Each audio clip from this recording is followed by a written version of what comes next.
আসসালামু আলাইকুম গাইস, আমি আয়ুষ। আপনারা দেখছেন আমার আয়ুষ্মান মম রেসিপি। আজকে মূলো শাক ভাজা হবে, তার জন্য 3টে মূলোর যে শাক হয় সেটা আমি কেটে নিয়েছি। তার সাথে একটা আলু কুচি করে নিয়েছি, আর অল্প একটু পেঁয়াজ সরু সরু করে কুচিয়ে নিয়েছি, আর 2টো কাঁচা লঙ্কা কেটে নিয়েছি। গ্যাসের চুলায় একটা কড়াই নিলাম, কড়াইয়ে একটু পানি দিলাম, অল্প একটু সামান্য পানি দিতে হবে। দিয়ে ওতে একটু হলুদ দিতে হবে,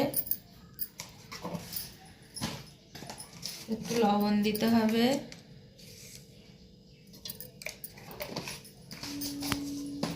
দিয়ে ওর মধ্যে এই শাকটা দিয়ে দেবো।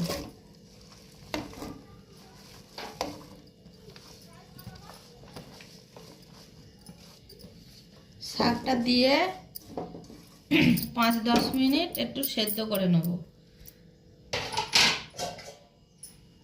একটা পাতি চাপা দিয়ে দিলাম, দিয়ে 5-10 মিনিট সেদ্ধ করে নেব। গ্যাসের ফ্লেমটা হাই ফ্লেম রাখতে হবে। পাতিটা তুলে নিলাম, নিয়ে একটু নিচে থেকে ওপর নেড়ে দেবো, নাহলে আবার সেদ্ধ হতে দেরি হবে। তো ছেড়ে দিলাম,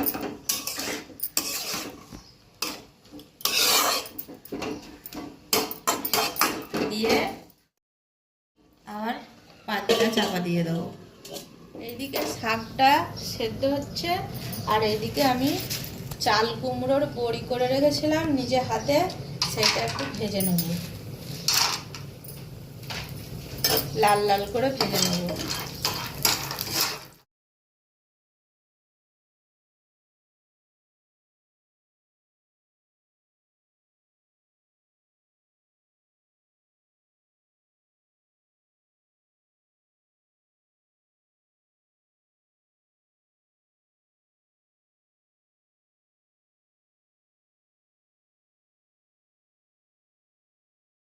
এই ভাজা বড়িগুলো এর মধ্যে দিয়ে ভালো করে সেদ্ধ করে নেব।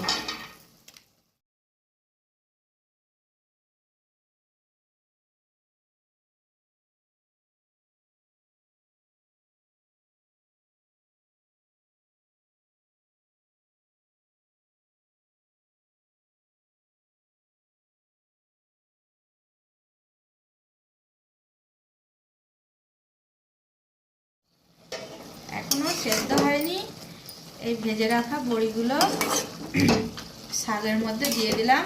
একসঙ্গে সেদ্ধ হয়ে যাবে যখন, তখন আমি পানিটা ঝরিয়ে নেব। পাতিটা চাপা দিয়ে দিলাম,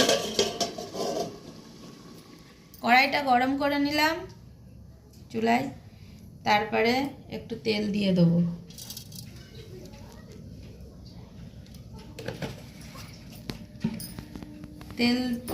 তেলটা গরম হয়ে গেলে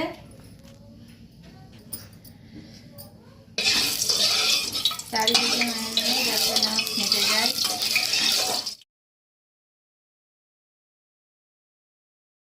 গরম হয়ে গিয়েছে, এবার 2টো শুকনো লঙ্কা ছেড়ে দেবো তেলের মধ্যে।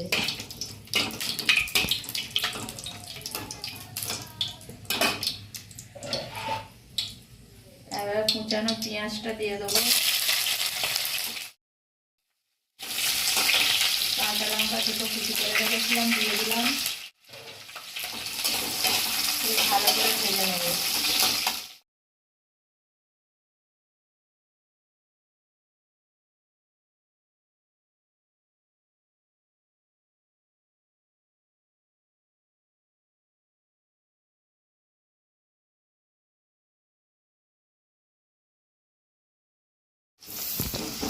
পেঁয়াজগুলো লাল লাল করে ভাজা হয়ে গেছে।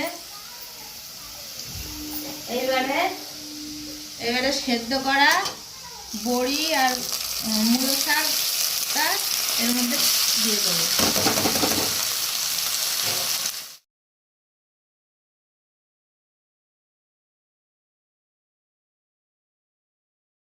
ভাজা ভাজা করে নেড়ে চেড়ে নিতে হবে।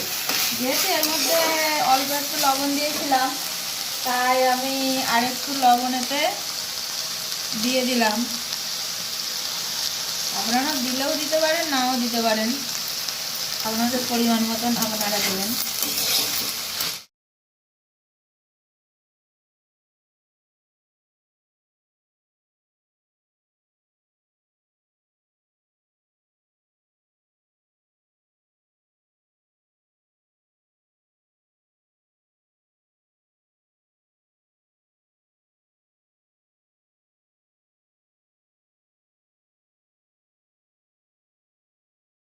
হ্যাঁ, আমার এই শাকটা ভাজা ভাজা হয়ে গিয়েছে।